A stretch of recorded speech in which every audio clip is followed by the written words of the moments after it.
Estamos hablando de 30 años que van a cumplirse ya el 18 de julio de la próxima semana. Luis, ¿me estás escuchando? Alberto Roscolquier te saluda y te da las gracias por estar conmigo. No, por favor, un gusto en saludarte a vos y a la audiencia. Bien, Luis, la verdad que ya no sé cuántas veces preguntarte lo mismo, pero vamos a seguir insistiendo.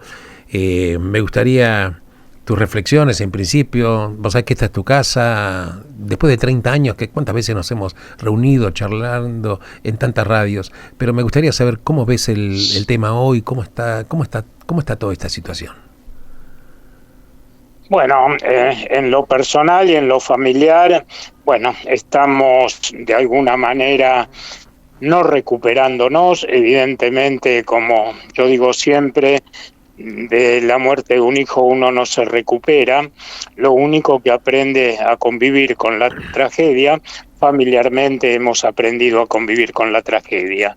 Y desde el punto de vista de ver cuál es el resultado de 30 años de lucha, uno dice, bueno, haciendo una especie de balance es absolutamente negativo, pero quiero rescatar algo de todo esto negativo. Es muy común escuchar que en la causa AMIA no hay nada, y eso no es verdad. En la causa AMIA hay mucho, en la causa AMIA hay una investigación básicamente enfocada a lo que nosotros denominamos conexión internacional, muy sólida, muy fuerte.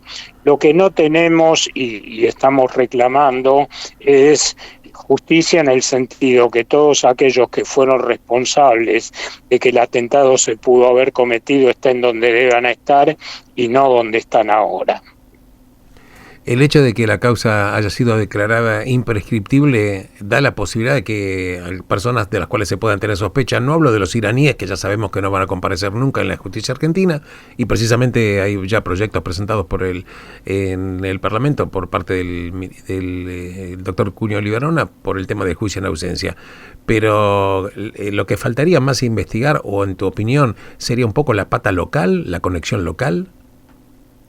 Ahí hay opiniones, sí, evidentemente desde mi punto de vista es la parte más sólida del fracaso de la investigación, pero también quiero comentar algunas cosas que no son de público conocimiento ¿Cómo no?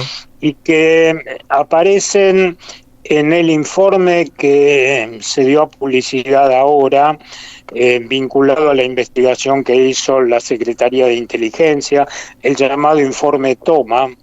El informe Toma habla claramente de que no hubo conexión local. Yo me resisto a pensar que esto haya sido así. Esa misma opinión la tenía el fiscal Nisman.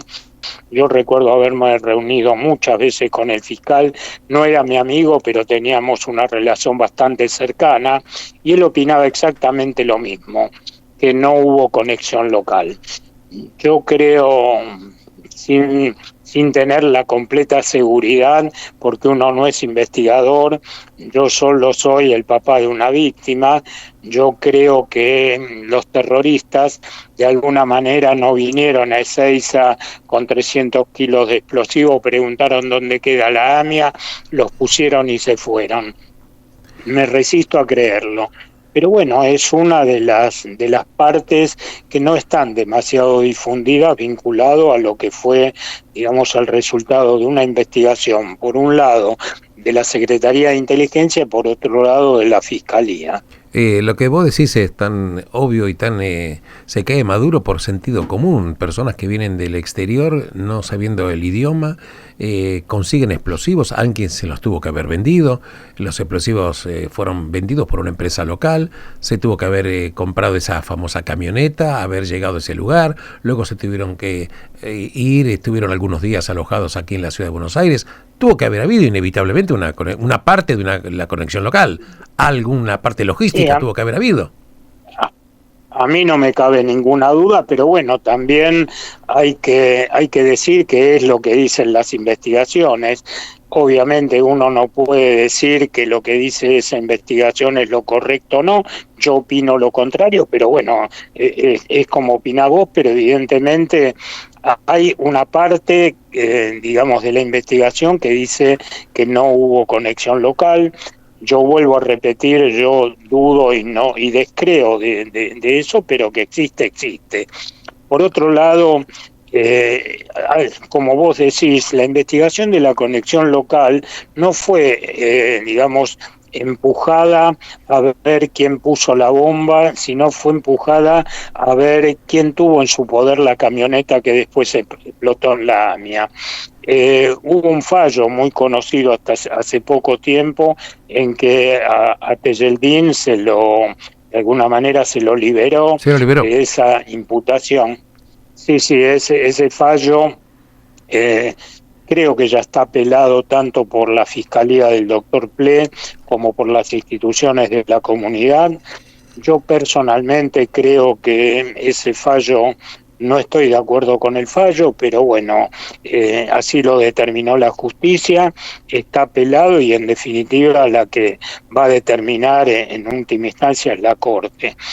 Todos los indicios que se dieron, básicamente hubo uno que es muy sólido, es vinculados a Tejeldín, que fue el tenedor de la camioneta que luego explotó en la AMIA.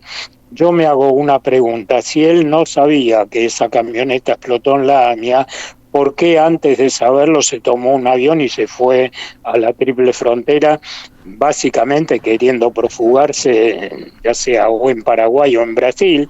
No lo pudo lograr y bueno, fue traído a Buenos Aires, pero nadie que no tenga nada que ver, de golpe al día siguiente que explota la camioneta en la AMIA, se toma un avión y se va. Absolutamente. Evidentemente es un indicio extremadamente sólido para mi forma de ver de la responsabilidad que tuvo Tejeldín vinculado al tema de la camioneta, ¿no? Claro, ahí también hay que recordar que cuando estaba en la presidencia el doctor Kirchner, la verdad que él en su momento había reconocido que el Estado argentino era responsable. Y incluso el Estado argentino estableció indemnizaciones a los familiares, independientemente de que las indemnizaciones nunca traen a la vida a las personas que desgraciadamente se fueron. Pero de alguna manera el gobierno también. ¿Por qué dijo en consecuencia que el Estado argentino era responsable?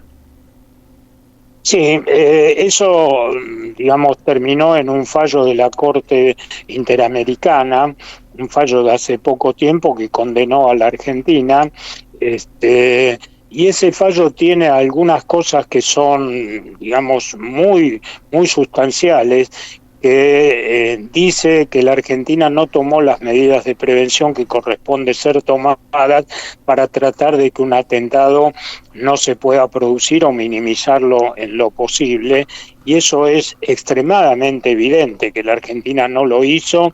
Fue muy clarito. No nos tenemos que olvidar que 2 años y 3 meses antes explotó la embajada de Israel en la Argentina, y en ese momento yo recuerdo que los argentinos mirábamos eso como una especie de importación de un conflicto que no era propio del país, sino que era el conflicto de Medio Oriente, y no analizábamos que la explosión de la embajada de Israel fue a 15 cuadras de mi casa o a 20 de la casa de gobierno, ¿no? Absolutamente.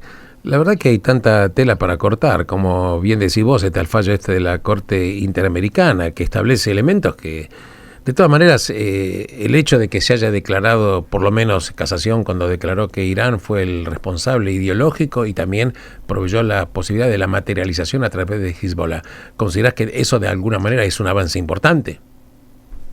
Sí, es un avance fundamental. Normalmente, cuando se hacen imputaciones de tipo penal, las imputaciones son a personas y no a países. Correcto. Es la primera vez que en un fallo judicial se menciona la responsabilidad de un país y no la responsabilidad de personas con nombre y apellido. Y ese no es un tema menor, es un tema, digamos, básico y fundamental. Por primera vez la justicia argentina dijo así en pocas palabras que Irán es un estado terrorista.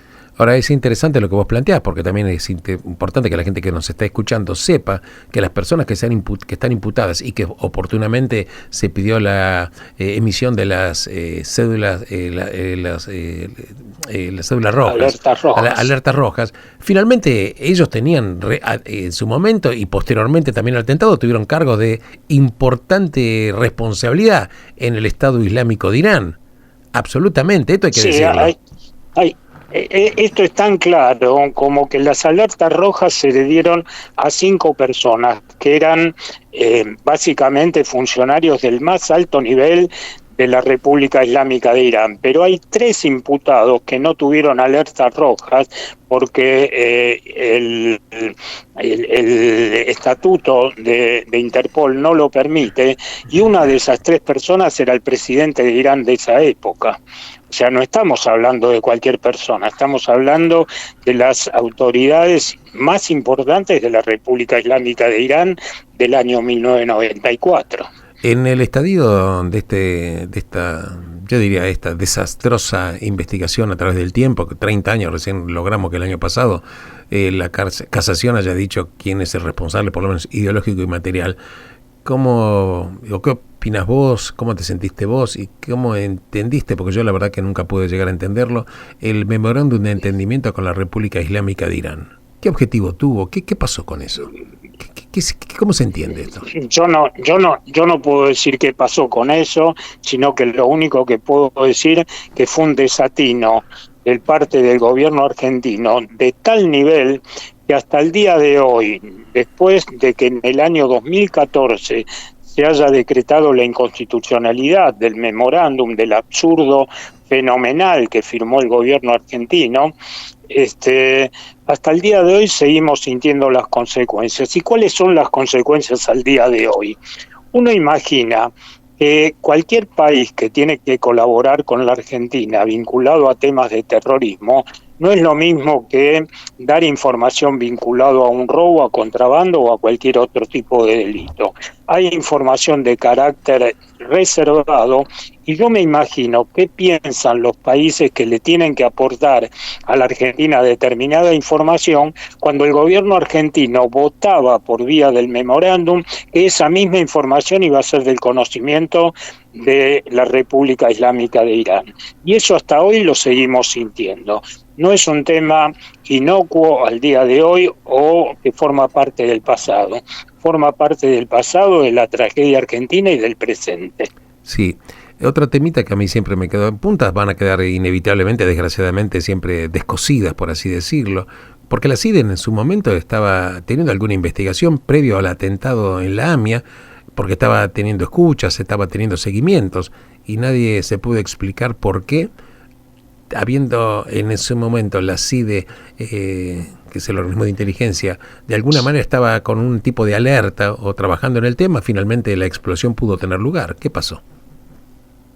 Sí, yo no conozco lo que pasó, tu explicación es una pregunta, claro, yo sé, claro, es una pregunta. Sí, para mí yo no tengo respuesta, obviamente, pero evidentemente que había algún tipo de alerta, no hay ninguna duda. Hay una famosa foto del agregado cultural de la embajada iraní en la Argentina, Moshe Rabani, en una agencia de autos preguntando por una camioneta, y yo me pregunto, ¿quién es el que se le ocurre sacarle una foto a una persona cuando va a una agencia a preguntar por el valor de una camioneta? Aparte, obviamente esa persona debió haber estado siendo seguida por los servicios de inteligencia. Lo único que uno puede llegar a razonar o a entender o a percibir es que estaban de alguna manera alertas y la alerta se le escapó.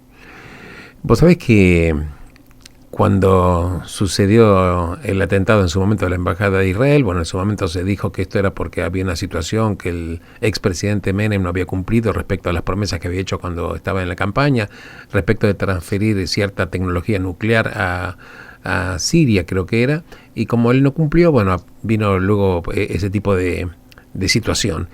Pero la gente incluso después de esto ni siquiera... o de alguna manera también volvió a decir cuando explotó la AMIA, que bueno, que en definitiva, bueno, que Argentina, y ahora cuando, por ejemplo, Argentina, esto me hago cargo yo de lo que voy a decir, cuando Argentina, por ejemplo, está teniendo una alianza más con Occidente, con Estados Unidos, con Israel, la gente dice, bueno, pero esto es un error porque nos hace vulnerables a un atentado. Y yo digo, ¿acaso el atentado del 17 de marzo de 1992 no se llevó a más de 20 personas fallecidas? El atentado del 18 de julio del 1994 no se llevó a más de 85 muertos. No hablemos hablemos ya de los cientos de heridos. Entonces la pregunta es, y hay que tomar conciencia, que Argentina fue un blanco, independientemente de lo que había hecho o no en política exterior.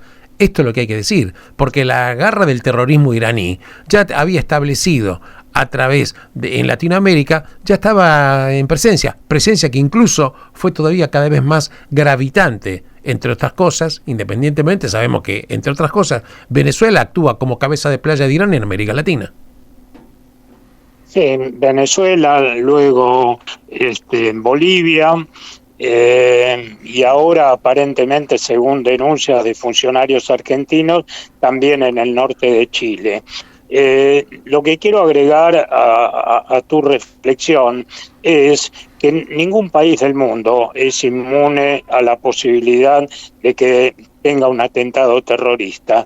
Y no tener una política exterior razonable en función de que si la tenemos podemos tener un atentado terrorista, realmente es una extorsión de tal nivel que ningún país podría de alguna manera reflejar su propia forma de pensar en función de que el día de mañana le pueden poner una bomba. Sí, seguro. Es inevitable que yo te haga esta pregunta. ¿Te consideras de alguna manera reparado, entre comillas, respecto del fallo que tuvo lugar finalmente en casación? No hay reparación en este sentido. Desde el punto de vista judicial, obviamente. Sí, desde el punto de vista judicial, creo que es un fallo de alguna manera histórico, sólido, y que le permite a la Argentina señalar con el dedo quién es el país terrorista que nos atacó. Ese no es un tema menor. Yo creo que lo que hizo Casación es poner los puntos sobre las IES. Antes andábamos dando vueltas diciendo que este es responsable, que hay 3 libaneses, más un iraní, más el otro. No, básicamente las personas son responsables en función de lo que decidió el gobierno de la República Islámica de Irán. Y eso hay que decirlo con todas las palabras, y eso fue lo que dijo el fallo. Más aún, incluso vos estás totalmente al tanto de que hay presentado un proyecto por parte del gobierno, en realidad de esto se está trabajando, respecto de juicio en ausencia. ¿Qué opinión tenés al respecto? Sí, yo hoy estuve en Casa de Gobierno en la presentación, fui parte, digamos, de los que escuchamos cuál fue la presentación. Creo que es un tema, de alguna manera, de un peso específico tal que creo que todavía los argentinos no nos estamos dando cuenta de qué significa. Uno siempre le hacen la misma pregunta: si se juzga a alguien en ausencia, ¿puede por un lado ser condenado o no ser condenado? Y si es condenado y nunca va a ir preso, la pregunta es: ¿para qué se hace el juicio en ausencia? Y evidentemente eso tiene básicamente 3 respuestas. Hoy la sociedad argentina no está enterada de lo que fueron las investigaciones de la conexión internacional vinculadas al tema del atentado a la AMIA. Que se haga un juicio oral en ausencia, se va a poner, digamos, en consideración todas las pruebas que existen en el expediente, y no es un tema menor que la sociedad argentina pueda conocer cómo actúa el terrorismo, cómo actuó la Argentina, cuáles fueron las responsabilidades, y eso hoy en día los únicos que tienen la posibilidad de conocerlo son aquellos que están vinculados al expediente y no toda la sociedad. Absolutamente. Ese es un tema. El segundo tema no es solo lo que pueda conocer la sociedad, sino que una vez que se ventile el juicio oral, en el mundo se va a poder analizar cuál es el procedimiento y la forma de cómo actúa el terrorismo a nivel internacional. Y el último tema, que creo que es tan trascendente como los otros, es que de una vez por todas vamos a saber cuál fue el por qué fue la muerte o el asesinato de Nisman. Y es reivindicar un poco el trabajo que hizo el fiscal Nisman, que hoy absolutamente todos debemos entender que fue asesinado, y fue asesinado por lo que estaba investigando. Creo que el hecho de que se pueda hacer un juicio es una reivindicación también a la investigación del fiscal. Bueno, esto es importante lo que vos aclarás respecto de Nisman, porque la gente dice muchas veces cuestiones que sin conocimiento ninguno, porque la verdad que la justicia argentina dijo que Nisman fue asesinado, no se suicidó. Sí, no solo que fue asesinado, sino que fue asesinado y vinculado al trabajo que estaba haciendo. O sea, asesinado y vinculado al trabajo que estaba haciendo. Y el trabajo que estaba haciendo era precisamente investigar todo el terrorismo iraní en conexión con este atentado. Me quedan pocos minutos. Sí, te escucho. Y eso es uno de los elementos que nos va a dar la posibilidad de que haya un juicio oral y que en el juicio oral se sepa todo lo que el fiscal investigó. Luis, que no es un tema menor. Me quedan un par de minutos, son todos tuyos para cerrar esta nota, porque vos sos el protagonista y es fundamental que vos te expreses absolutamente en todo lo que quieras y necesites. Bueno, lo único que me queda es decir que la sociedad argentina no solo se debe acordar de cuál fue la tragedia de los atentados en las fechas aniversario. Creo que nuestra tarea de alguna manera es mantener la memoria para que de alguna manera los argentinos, si una vez chocamos contra una piedra, no volvamos a chocar con la misma piedra, olvidándonos de nuestras propias tragedias. Ojalá esto se pueda dar. Te mando un abrazo enorme, saludos a toda tu familia, a tu esposa, y muchísimas gracias de todo corazón, Luis. Bueno, gracias a vos por llamar. Un abrazo. Gracias. Este fue el diálogo con el doctor Luis Chichesky, que además, cuya hija fue asesinada en el atentado de la AMIA el 18 de julio de 1994.